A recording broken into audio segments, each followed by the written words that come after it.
Greetings all, this is MBA 522 and this video is going to help you to navigate Blackboard. So many of you I know are new to learning management systems. You haven't been in school in a while and you may not be familiar with Blackboard and how things are laid out. So I'm going to just take you through a quick introductory video so that you're aware of all the details of where to find things and in which order you can expect to find things. So I'm going to start by putting this in student preview mode. So when you get into Blackboard, what you're going to see is what you see as a student. What you're seeing right now was my portal. So when you first enter the course, you will see a bunch of menus over here on the left-hand side, and then it should open up under announcements. And when there are announcements for you to pay attention to, typically two things happen. One is it pops up here on this page, which is announcements, as you can see over here. And then secondarily, it also sends the email out to you so that you have access to that student email, that student announcement in your email. So it is important that you make sure that you check your SIUE email. All of my communication with you will be through that. There is no excuse to say, well, I don't check that email. You are required to use that email for all school-related issues, just so you're aware. So if you want to get to the first time in the course, getting started here, you click on this. It brings you right into the Getting Started navigating button. You can also click on that over here in the left-hand menu where it says Getting Started. And here, this video that I'm making actually right now will replace what is here. So this will be your quick intro, how to navigate Blackboard. There is a Getting Started checklist, things that you should be doing to be ready to make sure everything's going. And then once you have done all these things and checked all these things, you can click Mark Reviewed. So at least for your own sense of understanding that you can track what you've done and make sure that it has been covered and handled by you.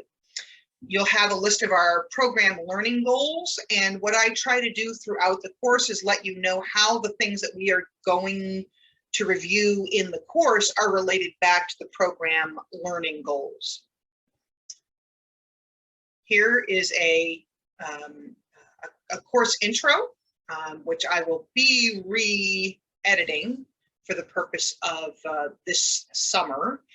But basically, this covers an introduction to the course and the course learning objectives and how these all relate back to, if I can scroll up here for a moment, these program learning goals. My goal is to map these course objectives back to the overall MBA program directives. So make sure that you listen to this video, which gives you a nice overview of the course and what our expectations are for learning for the summer. Here you will find your syllabus. You can click on this to download it, and it's also always here in Blackboard for you to refer to if you can't find it.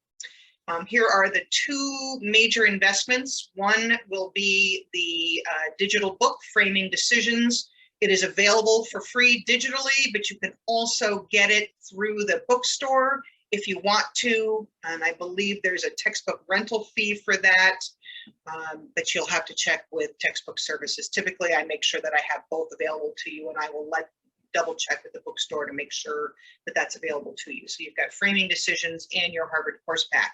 I am going to heavily suggest that you please purchase your Harvard course pack as quickly as possible. Even if you're not ready to dive into the Harvard course material yet, you will need it in Module 1. And if you wait till the last minute to buy it, you may not have enough time to purchase it, access it, have me set it up for you, and then enable you to complete your assignment on time. So do yourself a favor, get this Harvard course pack as quickly as possible. And this way I can get everybody set up in the learning modules the way they need to be within the Harvard course pack, and you should be able to good to go. You can click on Red Shelf here to get a digital copy of the textbook. You should be able to see this here. As you can see, Framing Decisions is available for you. We've got 65 students in the class. Close this up. There we go. We also have to do an academic integrity module, the AIM we call it shorthand, and the link to that is right here. Once you have clicked on that, you can go in and I will show you here what that looks like. You have your learning module here, and then you have a quiz that you're supposed to take, and then you will get a certificate that outlines that you successfully passed the quiz. You have to pass the quiz with 80% or greater in order to get the academic integrity certificate. So we will ask you then to upload those into a portal to demonstrate that you have successfully completed the academic integrity certificate.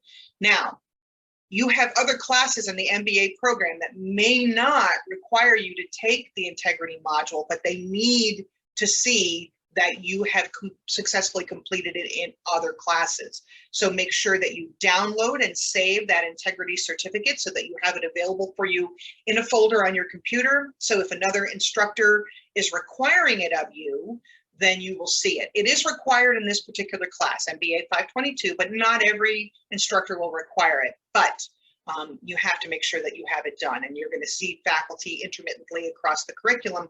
We're going to require you to demonstrate that you did complete this successfully, just so you're aware. So make sure, number one, that you take the integrity module, that you pass the quiz, and once you pass the quiz, your certificate will pop up here. You'll be able to click on it and you'll be able to open that and then download that as a PDF. And then you can copy and you can upload that into any of the portals that the instructors will ask of you. The other thing that you should be aware of, let me go back out of this, is if you forget where this is located here in the Getting Started folder, there is a link right here in the menu on the left-hand side, School of Business Academic Integrity Module, same thing. Click on it and you'll get the exact same interface that I showed you before, just so you're aware. All right, so back to the navigation. We have our textbooks, Red Shelf, Academic Integrity Module. Here are the list of the faculty and the faculty facilitators that are involved in the class. You have me and my bio with my telephone information available here and my email. You have Alan Carer. They don't have telephone numbers available to you, but you can always email any of the facilitators for question. Right now, Alan is the senior facilitator, and Austin is the secondary person who will be working with you all this summer. Morgan is not working this summer right now for you all, but I left her in there just so you're aware. So Morgan is here and Austin is here, and all of them have taken this course. They are familiar with the material and they've been well trained in terms of how to answer any of your questions. As you note in the academic integrity module, people are going to be required to write in APA format, and this may be something that in which you are very familiar, or you may not be and never used this. Maybe perhaps you used MLA, Chicago style, whatever it is you want to do. The School of Business largely requires the APA format. There are a few exceptions, I think, in accounting, but by and large, everybody requires APA. So if you need resources on how to use that, you've got here, click here for Purdue OWL, click here for apaformat.com, and click here for the American Psychological Association direct website. If you think that you will prefer, you can always get a manual and have a hard copy manual available to you at home. But all of these, I use Purdue OWL all the time. It's just the easiest thing for me to do. Is I go in, it's updated regularly based on whatever current iteration on the APA style guide we're using, and everything is there. It's easy to understand if you have any questions or comments on it. The rest of the material in this Getting Started folder is technical requirements, student services and resources, university policies, and all sorts of things, and then some permissions and trademark and copywriting issues down here. So this is all that you have in your, as I scroll up here, this is all you have in the Getting Started link. You can see it, it's like written here, Getting Started. It's also connected over here, Getting Started. If I take you down through the remaining portions of items in this left-hand menu, the next thing on our list is questions and concerns discussion board thread. So if you have a general question about a concept in the class or specifically about an assignment and you're not understanding where to find it or how to do it, or if you don't understand the directions, you name it, you can click on that here. I would not put personal questions here. I would not put personal grade questions here. But usually if one person has a question about where do I find this or how do I do this or what's missing, generally you will find that there's probably more students in the class that have it too. So considering we have 65 students in the class, you're going to have this. So I highly recommend you click on the subscribe thread here. And with that subscribe thread, anytime anybody posts in this forum, you'll get an email notification. It may or may not be relevant to you, but at least you can follow and track when something might be there that might be helpful for you if you have any particular questions.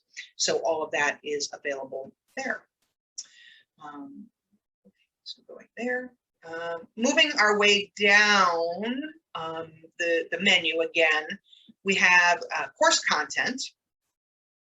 And so all of our course content, including a due date grid, are all available under course content. What you will see in here right now is a due date grid for the assignments. There's a downloadable copy in Excel here, as well as this digital copy here that you can review. And as you can see from this, for Module 1, we have the OB Simulation Decision Bias paper. It's due on July 4th. It has a hard deadline or a grace period, if you will, for July 11th.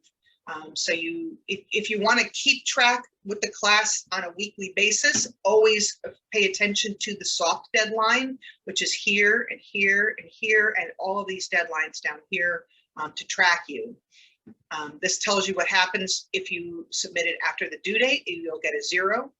The hard deadline has to do with the way that I have chosen to set up this class. It is a modified self-paced format, so people can move through the material faster than normal if they choose to, and they can also be a little slower, but no more than a week behind the course schedule. Because what happens is, as you'll see towards the last week, is that there is no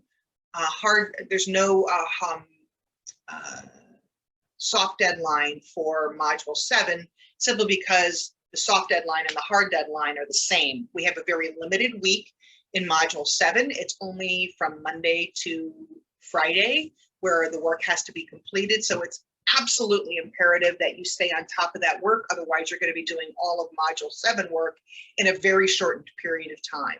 So to that end, I have made sure that once you have completed Module 5, which is here, both Module 6 and Module 7 release for you at the same time. And you can work through that material however you choose to. Often people like to do the readings in advance and do a few other things and then finish their big ethics paper and then finish their Plymouth Corporation crisis paper, at the end of it. But I just wanted you to be aware that each module will not open until you have finished the one before. And the only exception to that is Module 6 and 7. Okay, so back to the due date grid. You have, as I said, 7 weeks in the class. The last week is limited. It's only 5 days. So once you complete Module 5, 6, and 7 will open for you. So week 1, your big assessment is the OB Simulation Decision Bias paper. The next week is your AB InBev case analysis. Both of these assignments will be found in the Harvard course pack. Then you have a personality self-assessment. Weeks 4 and 5 are a little lighter. There's no assessments those weeks. You just have to work through the material. And then week 6 is your ethics case. And then week 7 is your another crisis reflection piece. This is a larger research project or research paper. And this one is also available for you. The Plymouth Corp crisis paper is available for you in the Harvard course pack. Along the bottom, this tells you when the hard deadline is for your quizzes and discussion boards. So quiz 1, the hard deadline is July 11th, although I encourage you to get it done in the soft deadline period, which is when module 1 is due. Quiz 2 is due the 18th, quiz 3 the 25th, quiz 4 the August 1st, quiz 5 the 8th, and then quiz 6 and 7, hard deadline for both is August 13th. That's the very last day of class. You will have discussion boards, which I will show you in a few minutes, but you will have 5 discussion boards, and these also don't have any soft deadlines. These are the deadline period. Starting on the 18th of July, discussion 1 is due. You will be working with your small groups to engage in these discussions and collaboratively come up with an answer, one answer per group. And you'll see emails about this in detail, but I just wanted you to be aware that this is your hard deadline for the discussion boards. You will work in your groups and they are due on these dates. The next thing you'll get is your pre-coursework. So you'll click on the pre-coursework and you can see here there are several things that you need to do. You will get mandatory extra credit for doing these things. So you'll get a certain number of points for doing your course introduction, your internet crash plan, as well as your academic integrity quiz. So the first link is the discussion, introducing yourself. Basically, tell us a little bit about you. Where'd you go to school? What was your major? What's your major here at SIUE? What do you like doing in your free time? What are you hoping to learn in the class? It's just a way for us to get to know each other, because when it's online, it can be very impersonal. So I want you to be aware of that. Your internet crash plan. Look, we're doing work here online. It is quite possible that you may lose your internet for any particular reason, but that doesn't necessarily mean that you will be excused from getting work done. So if your internet dies at your house and it's not related to some major catastrophe like a fire or a electricity, blackout or things like that. And we had that a couple of years ago. That happened to us. You are responsible for making sure that you get this work done. So I want you all to be thinking about what's your crash plan? What will happen if you lose your internet, or if you don't have a good backup system in place, if your computer crashes, where your data is and your assignments are. So this makes sure that you are aware of what you should be doing to be yourself prepared in case you have any crashes or problems. So make sure that you fill this out and you'll get some extra credit points for that. And then lastly, the academic integrity module that we talked about, you will click on this and then you will upload right here, browse your local files, click on your local file. It will upload your PDF and then hit submit. And then you should be, I will see that. And when it comes up, then I will then give you your points for it once I verify it. And that enables you then to get into the rest of the course material. Okay, so you're aware of this here. Go back to course content. Now I'm going to remove the student preview mode because I want to show you in more detail what you can expect to see within each module after you complete your pre-coursework. Every module will start to open up for you as you do the completion requirements for that module. So the next module then opens up. So I'm going to exit the preview and I'm going to make sure that this is available for you here. You will see also on the announcements page, this is an example of announcements that I have set up and ready to go, but they haven't been launched yet. And so you can see here, we'll have virtual office hours for people starting July 6th. So if you want to patch in, come in and ask some questions, or just simply want to get to know each other and socialize for a few minutes, we can do that. I implemented this during the pandemic, and people found it to be pretty beneficial to not feel quite so isolated and disconnected from others. So all of your information is here in terms of how to get into the Zoom meeting and the Zoom password ID. If we have a substantive discussion on elements for the class and assignments, I will make sure that I record that discussion and share it with people who cannot make the meeting, just so you're aware. But most of the time, we just chat and catch up and get to know each other a little bit better. So I don't always have substantive things that are included in here. So going back to the course content list, I'm going to click on that, and assuming that you have completed the work for each module, number one, you'll finish the pre-course work and the requirements for the pre-course work. Once I review your certificate, I will assign you points for your academic integrity module certificate, and then your module 1 will open for you. So you'll get this little badge that says, congratulations, you completed this work successfully, and you can now proceed to module 1. Module 1 is here, and on the face of module 1, you will see what the learning objectives are for this particular module, what topics will be covered, introduction to decision making and micro level decision context.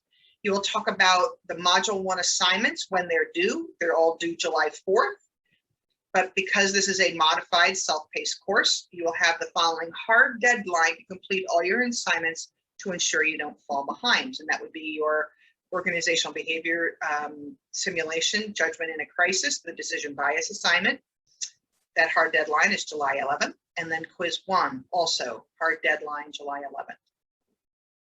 I'm going to click on this and show you what at least one module looks like. So what you'll see here is a video from me specifically talking about this module. Then you'll have the readings that you'll need to do for the class, as well as the proper citation for those articles, which will come in handy when you are ready to write your paper for the decision bias assignment. The next item, and every module, by the way, is set up the same way. There's an intro video, there's the readings, then the next link, the next thing down is a folder that has all your lecture material. And I would suggest doing the readings sooner than later.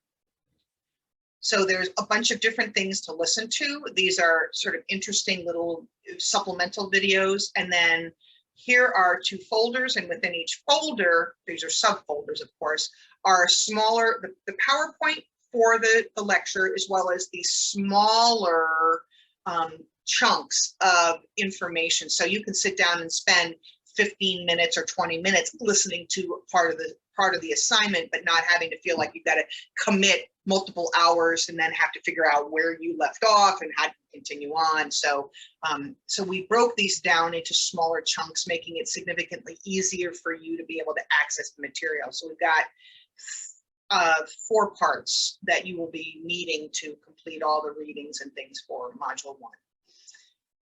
Get back out of here. So you've got your lecture material. So that's the one folder. The next folder is decision-making bias. And then again, same thing. You've got your PowerPoint at the top. You've got 4 smaller chunks of material that you'll be reviewing little by little. And then going back here, and back to the bigger. So that was the stuff that's in your lecture material folder. Typically what comes next is a quiz. If you need an accommodation, you're supposed to let me know through Access so that I can provide more time for you on the exams if need be. You are not eligible for more times on the exams unless you have an approval through Access, as an FYI. You click on this and you'll see that it tells you what topics are covered on the quiz, how much time you will have available, when it is due in terms of your soft deadline and your hard deadline.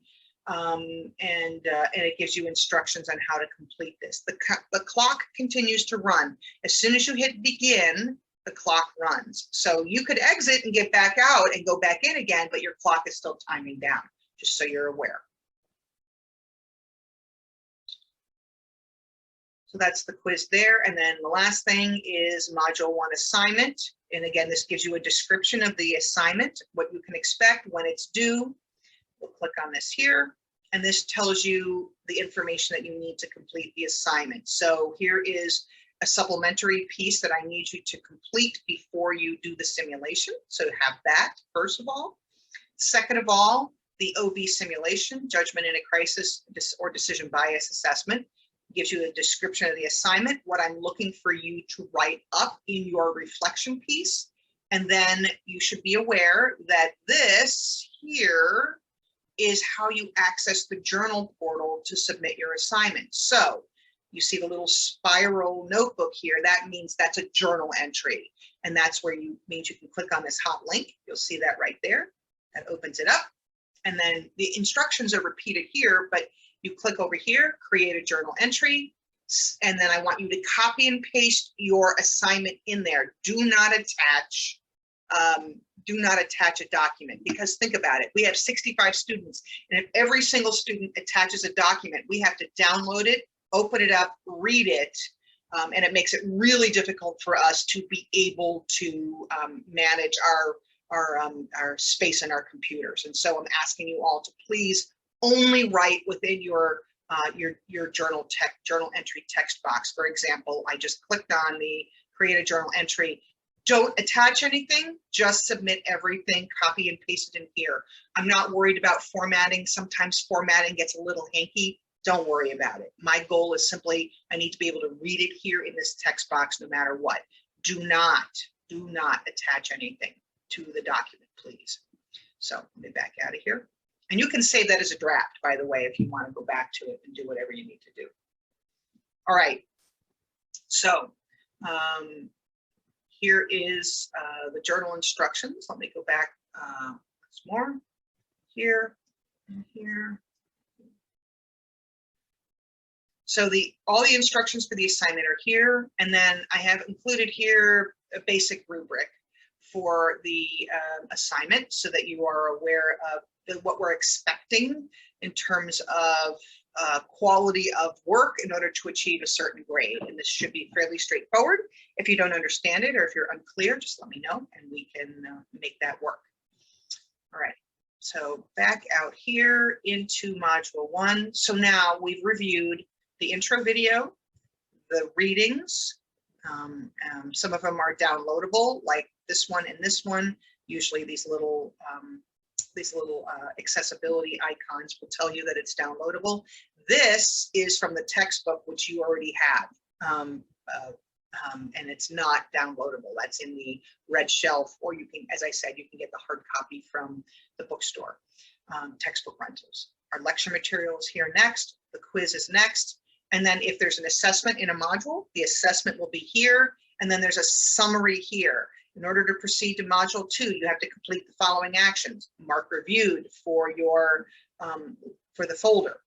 Complete your quiz. Complete your assessment. And once you've completed that, it auto opens. As long as you've done those 3 elements, mark reviewed and have an attempt on the quiz and submit your assessment, it auto opens for you and you can continue on right away to the next assignment. And this basically works that way for every module until you get to Module 6, in which case 6 and 7, as I said, open up simultaneously for you, but it's the same basic idea. You will be assigned to discussion board groups. This is just an example of what I see, because I see all the groups, but you will only see your group here. So if you're in group 1, you'll see group 1. It'll come in, it'll have the group member names listed here, and then you have an option to do file exchanges, a group discussion board, some group tasks, or send emails to everyone in your group. But the group discussion board is really what you want to focus on. You're going to click on that, and then that will show you what discussions you need to be working on. And there's nothing in this folder right now because I haven't submitted those yet. So this is what you have to deal with here. So that's in your discussion board groups. And once we get mostly into that first week of class, which is the week of the 28th, by the end of that week, and perhaps that weekend, I'll have you assigned to groups so that you can then dive into and get to know your group members, working in your small groups, and decide how you're going to communicate to each other and make the assignments work. You're going to have course tools, my grades, and email, and then any other additional resources that you might need, your MBA orientation, library resources, ITS help, Blackboard help, you name it, it's all going to be here. And if we have recordings, I will make this link live for you. Right now it's not live, as you can see. It's hidden from students, but this link will become live for you, and you'll get to see the any virtual office hour recordings that I'm shared with you. You'll have that available to you. So hopefully this brief intro will help you a little bit, and you'll be able to navigate Blackboard as best as you can. And if you have any questions, just let me know.